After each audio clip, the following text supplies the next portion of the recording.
Okay, so it's now about a week later and I made a purchase. I bought some new hub lockers. So what's in the box? Okay, so I just had a quick sneaky look to see what's inside. Instructions, don't need those, I'm a man. So we have new gaskets, obviously. New felt washers, no, what would you call them? Seals, felt seals. New castle nuts and the clips. And then obviously the hub lockers themselves. So I actually did have a little read in the instructions. I was just acting tough for the camera. So I'm just gonna, it says put it in 4x2, so that's for 2-wheel drive setting, and then you take the cap off.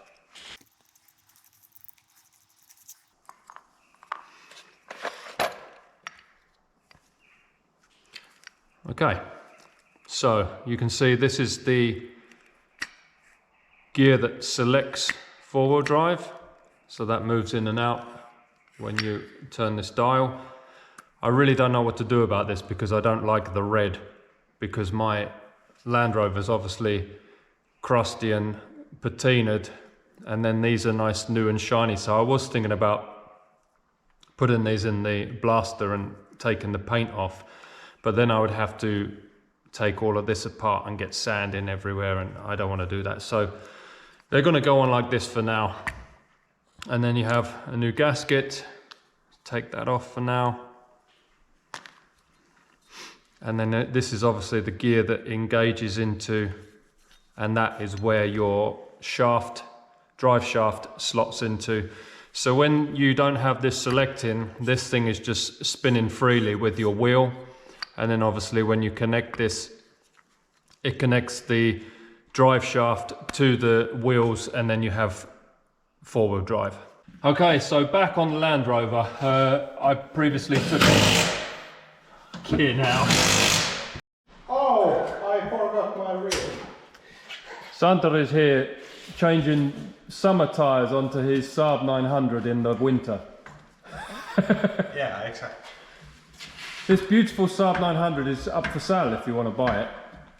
I can put a link to his web shop in the link below. What is this, an Aero? T16. T16. Aero. Okay, very nice. My dad had many Saab 900s, so I know them pretty well. Yeah. 4 valves per cylinder. Yeah. Anyway. Okay, back to the Land Rover again. So you can see on the end of the shaft here, there's this little clip, and it does say in the instructions that you shouldn't use a cotter pin instead of this. I would imagine is because a cotter pin would catch on the gear, because there's not actually that much space around it. So if you are thinking of doing that, don't, because the instructions say so. Easy as that. Boom. Okay, with a little bit of luck and sheer skill, a 27mm was just snuck on there, and I just tapped it with a hammer and it seems to have broken loose. Easy. Okay, check out the old one. It's just completely round, but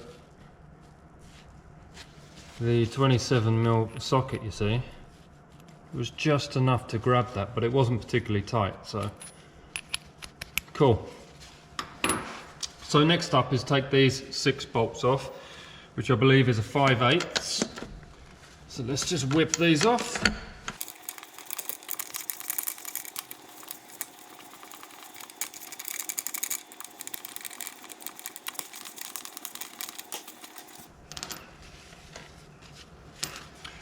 Okay, this should, man, it stinks. It smells like old pond water or something. Okay, change your gloves.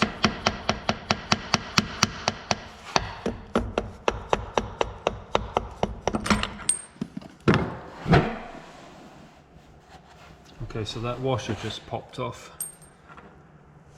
Man, it really stinks. Oh, and you can see they've used like gasket sealant, so it does look like this has definitely been off before.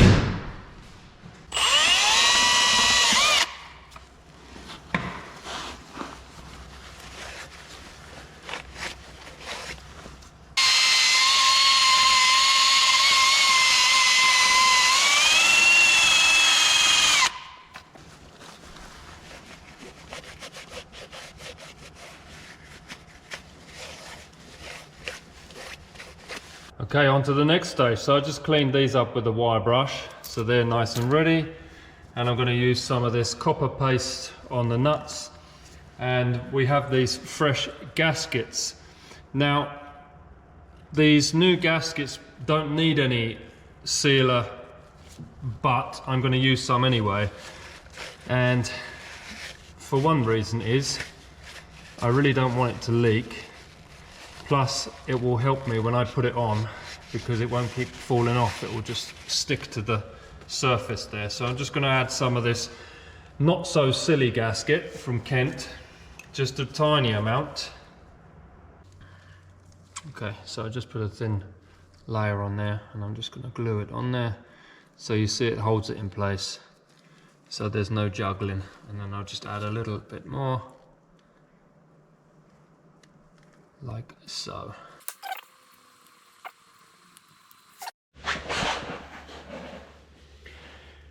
So I made sure I didn't get any oil on the face that's going to touch the silicone and the gasket. So we just put this on. I'll take my little plug off, slide this on, engage it into the gear, line the holes up. There you go. And I'm just going to add a bit of this copper paste to the threads.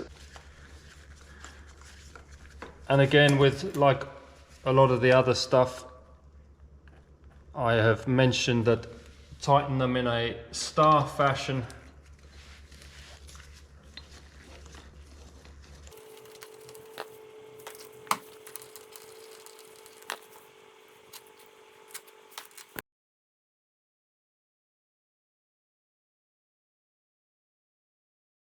Okay, so with those now tight, there's obviously a torque setting for these. I just did them tight, but if you're doing this yourself at home, maybe you should find out what the torque setting is and do it properly. Right, so the next step is you have this felt seal and it has a rubber face to one side. So that side points outwards. So you just slip that in there, like so. And then you get the nut that's not a nut, and that will squash that into the center spline pretty simply. Okay, so it doesn't have to be tight. And then you have this special retaining clip that just stops it from loosening off. So there's actually 4 holes you can choose from. That one lines up nicely. So we put that in there, done. Okay, so the next stage is you have this other gasket and then the locker itself. So it's set on to unlock. I'm not going to use any gasket sealer on this one because you can actually poke these through and it actually grabs onto the gasket quite nicely to stop it falling. And again, I'm going to use some of this copper paste on these because remember how hard the other side was to get off, and they're such small screws that that's really a good idea, I think.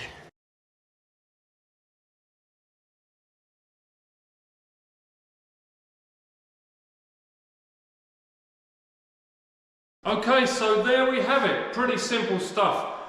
If you are replacing original caps with these hub locks, it's not that much different. You just basically have to undo those 6 bolts and you take the cap off and then install the hub locks. This was actually easier than I was expecting because I didn't really know how these things worked until I looked into it. But I mean, you could probably get these done in an hour. The old ones that I have had on there are brand Selectro. Have no idea about either of these black brands, but I do know that these AVM brand that I've now put on there seem to be a lot better design than this horrible little spring thing. Also, this seems to be in really good condition, the one that was still working compared to the one that wasn't, so I don't know if the seal had broken. Someone had obviously been in there before, so maybe water had got in there and corroded it and that's why it failed. But anyway, these weren't particularly expensive either. I think these were 260 euros, which I think is very reasonable Says they are made in Brazil.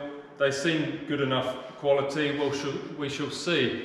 I think they look terrible though. I hate the red paint on there, and I hate the fact that they look new and shiny, because I mean the rest of the Land Rover is nice and patina. So I think I'll probably scuff off the red and paint it black just to dull it down a little bit. But yeah, if you're thinking of fitting these, I hope this video helps, because I didn't really find that much when I was thinking about fitting these. Okay people, it's a couple of days later now since I fitted them. I woke the old girl up and dragged her out the workshop, and I even took off the logo, and then I just quickly sprayed them black because they stuck out like a sore thumb when they were like these big shiny red things. But I think it looks awesome now. So let's see if the four-wheel drive works then, shall we?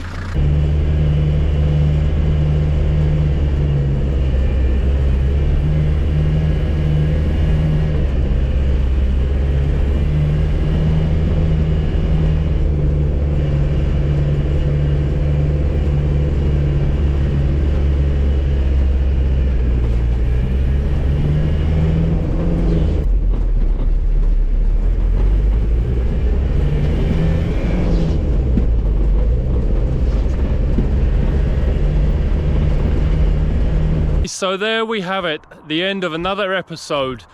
I hope that's helped some of you people that are thinking of changing or converting to hub locks on your Land Rover. Really simple job, easier than I thought, and the four-wheel drive works fantastically now. So I'm happy that it was an easy fix and nothing more complicated than that. Like I said earlier, there was no preference to brand what I bought. It was just that was the available ones I could get and the quickest, and they seem to work fine. So I have heard difference of opinions about installing hub lockers, because the reason for people installing them is to save fuel, save wear on components that you're not actually using, because it isolates them. I mean, I don't really have much of an opinion on them because I haven't had enough experience, but they seem to work well to me. So that's it. Okay, thanks for watching. Please like and subscribe, more to come. And why not leave me a comment? Happy off-roading!